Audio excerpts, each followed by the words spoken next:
Assalamualaikum warahmatullahi wabarakatuh. Bismillah, alhamdulillah, wassalatu wassalamu ala rasulillah wa ala alihi wa sahbihi wa man walah wa la hawla wa la quwwata illa billah ma ba'du.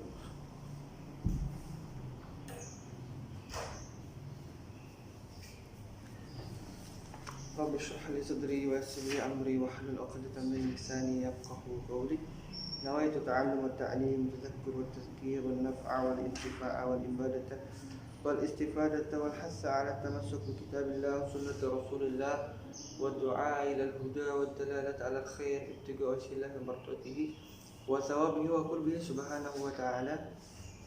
Alhamdulillah, para santri Baitul Quran yang berbahagia di mana saja kalian berada, kita dapat berjumpa kembali dalam layar YouTube ini, dalam channel kecintaan kita, yaitu channel Baitul Quran. Semoga apa-apa yang kita istiqomahkan dalam hari-hari yang telah lalu hingga saat ini ada manfaatnya, khususnya dalam pelajaran kita, yaitu ilmu nahwu dan sharaf. Seperti biasa, setiap hari kita akan mengkaji mengenai ilmu nahwu dan sharaf, kitab muntaha kita. Mengingatkan bahwasanya kemarin kita sudah membahas tentang isim maf'ul. Bagaimana cara membentuk isim maf'ul dari fi'il madhi yang 3 huruf. Ya. Kemarin gampang saja caranya, yaitu dengan menganalogikannya atau menyamakannya ke dalam wazan maf'ulun. Makanya disebut dengan isim maf'ul karena wazannya maf'ul. Itu.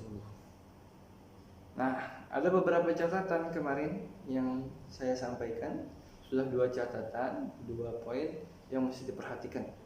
Ya, bagaimana ketika ternyata fi'il madhi yang 3 huruf tersebut berupa mu'tal ajwaf, yang mana tengah-tengahnya adalah alias ainul fi'linya adalah huruf illat. Yang kedua adalah bagaimana bila itu naqs, alias yang huruf akhirnya adalah huruf illat. Itu ada perlakuan khusus bagaimana cara membentuk fi'il isim maf'ul daripada fi'il madhi yang seperti itu. Fi'il madhi 3 huruf yang berupa mu'tal ajwab maupun naqs, ya, bina. Nah, ada catatan ketiga dan catatan terakhir yang insyaallah akan menjadi materi dalam sesi kali ini. Jangan lupa apabila 2 catatan sebelumnya masih ada yang belum menonton atau bahkan lupa-lupa, silahkan dicek kembali dalam video-video yang telah lalu. Begitupun dengan bab-bab yang telah lalu. Mengapa? Karena pelajaran kita ini dalam buku yang pertama dari kitab Muntaha ini sisanya kurang lebih tinggal sepertiga lagi. Ya. Sisanya kurang lebih tinggal sepertiga lagi. Maka apabila materi-materi yang disampaikan berlalu begitu saja tanpa disimak, tanpa ditelaah, tanpa diamati, maka yang terjadi hanyalah ya abas, tidak ada manfaat sedikit pun, kecuali hanya memenuhkan video-video dalam perbendaharaan channel YouTube Baitul Quran. Tapi bukan itu semata-mata yang dituju. Semata-mata yang dituju adalah pemahaman kepada santri-santri Baitul Quran terhadap ilmu nahwu dan sharaf.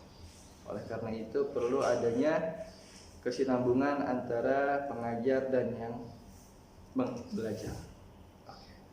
Mudah-mudahan kita istiqomah dan semakin Allah istiqomahkan lagi ke depannya insyaallah. Langsung saja, untuk menyingkat waktu, dalam sesi kali ini kita akan membahas catatan yang ketiga daripada pembentukan isim maf'ul dari fi'il madhi yang binanya 3 huruf saja. Dari fi'il madhi yang 3 huruf.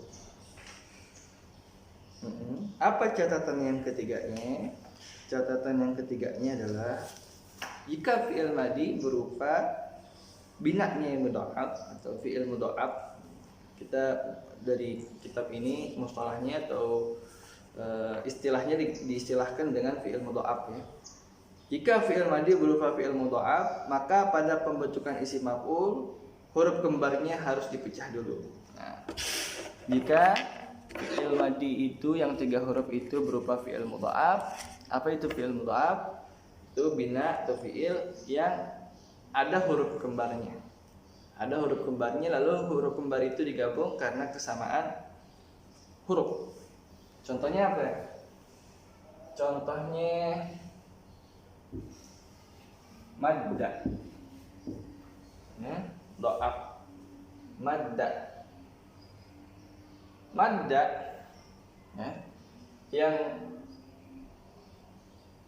ada di depan kita ini, kata ini madda itu memiliki pada hakikatnya 3 huruf. Mungkin kalau tidak awas, barangkali bisa menyangka kalau ini hanya 2 huruf saja, yaitu mim dan dal. Akan tetapi pada hakikatnya dia ini 3 huruf mudha'af. Ada huruf kembar yang ternyata digabungkan. Ada huruf kembar yang ternyata digabungkan. Apa itu huruf kembar yang digabungkannya? Nih, dalnya. Dari mana kita bisa tahu kalau itu adalah huruf kembar yang digabungkan? Nih tandanya, yaitu berupa tasydid. Kalau sudah musakkar, sudah ditasydid, sudah ada sakelnya, sudah ada harokatnya, ketahuan. Kalau ada tasydid berarti ini hurufnya kembar yang digabungkan. Huruf kembar yang digabungkan. Ibarat robot-robot Power Rangers tuh kan ada yang bergabung. Nah ini model begitu nih. Ya kan? Karena sama-sama satu mesin, satu pabrikan, robot Power Rangers itu bisa bergabung. Kalau robot Power Rangers bergabung sama musuhnya nggak bisa, karena bukan satu pabrikan. Nah ini begitu juga. Dal ini tadinya atau madda ini, kalimah madda ini, kata madda ini aslinya adalah madda. Ada 2 huruf yang kembar yaitu dal. Karena kembar, nah orang Arab nih belibet ngomong sesuatu yang mukarrar dalam satu sebutan. Madada, orang Arab nggak bisa seperti itu, nggak bisa dipaksa begitu. Madada atau maroro atau hasad itu nggak bisa. Karena ribet, akhirnya udah orang Arab punya kaidah tersendiri, yaitu menggabungkannya antara 2 huruf yang sama. Madada jadi madda saja kayak tadi, hasasa jadi hassa saja, faroro jadi farro saja, gitu ya. Farro aslinya farro, hassa aslinya hasasa, hasisa, hassa aslinya hasisa. Begitu. Karena ada dua yang sama akhirnya digabungkan. Nah intinya kita yang sudah tahunya hanya ketika sudah jadinya, sudah digabungkan. Sudah digabungkan saja. Kita nggak tahu proses penggabungannya. Nah intinya ini sudah jadi fi'il madi 3 huruf. Lalu kalau udah begini, kalau kita ketemu fi'il madi yang model seperti ini, bagaimana kita mengubahnya menjadi isim maf'ul? Nah, dalam wazan maf'ulun, isim maf'ul dalam wazan maf'ulun,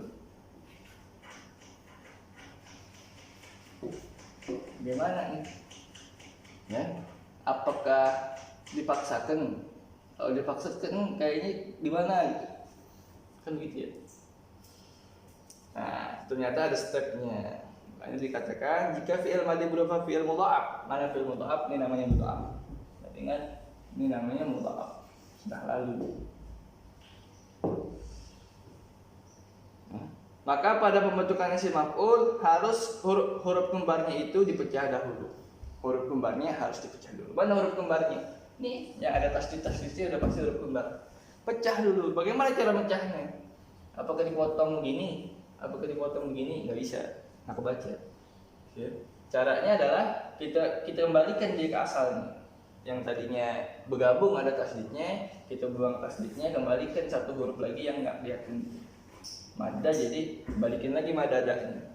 Farro jadi balikin lagi roknya yang kedua. Hilangin tasdidnya. Sa, balikin lagi sin sa yang sa yang kedua nih. Di hasisa. Nih, kita udah dapat huruf-huruf pembentuknya yang asli, madada, qarara, hasisa. Coba sa.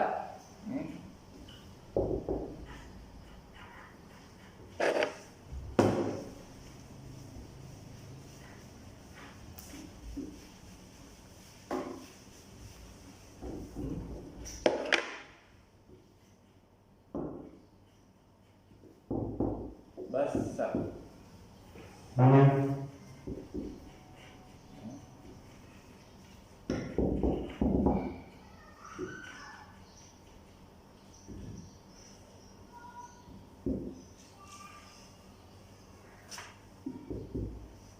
Nah, ini huruf pembentuk aslinya. Ini huruf pembentuk aslinya.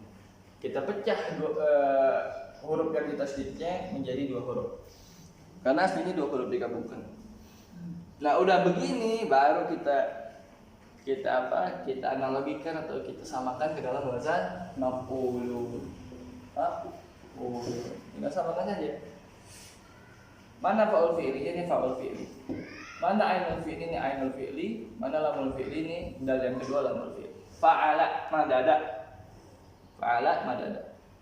Lalu kita ubah menjadi wazan maf'ulun. Maf'ulun. Nih, maf'ulun.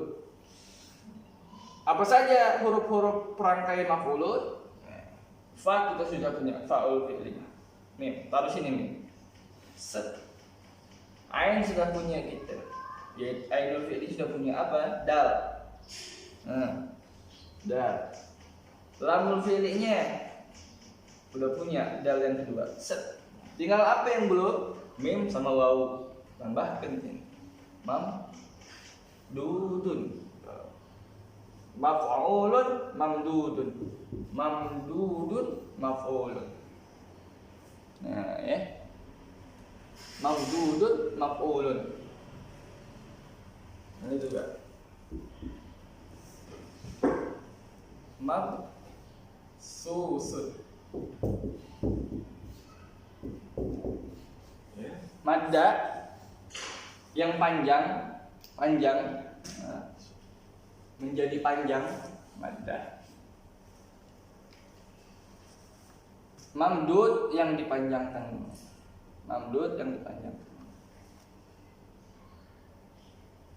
Basa artinya apa? Beredar. Mabsus yang diedarkan. Begitu. Pokoknya kalau mengartikan si maf'ul tambahkan saja yang di. Madrub yang dipukul, apa? Makruh yang dibenci dan lain sebagainya. Itu. Jadi ingat-ingat catatan yang ketiga adalah jikalau fi'il madinya binanya itu atau fi'ilnya itu berupa fi'il mudha'af, ya, alias yang memiliki huruf kembar lalu dia digandengkan alias digabung menjadi satu, maka cara untuk mengubahnya menjadi isim maf'ul tidak serta-merta dengan langsung menganalogikannya, akan tetapi kita kembalikan dulu ke asalnya, kita pecah huruf yang digabung tersebut. Bagaimana kita bisa tahu huruf itu digabung? Salah satu contohnya adalah salah satu tandanya atau indikatornya adalah ada tasdidnya. Kalau ada sakalnya ada tasdidnya. Kalau ada tasdidnya, oh udah ketahuan berarti ini 2 huruf yang disatukan. Kita pecahkan ya, biarin, kita putusin dulu. Kita pisahin, jadi dah madada. Madda jadi madada, bisa. Basa jadi basisa. Jadi ya.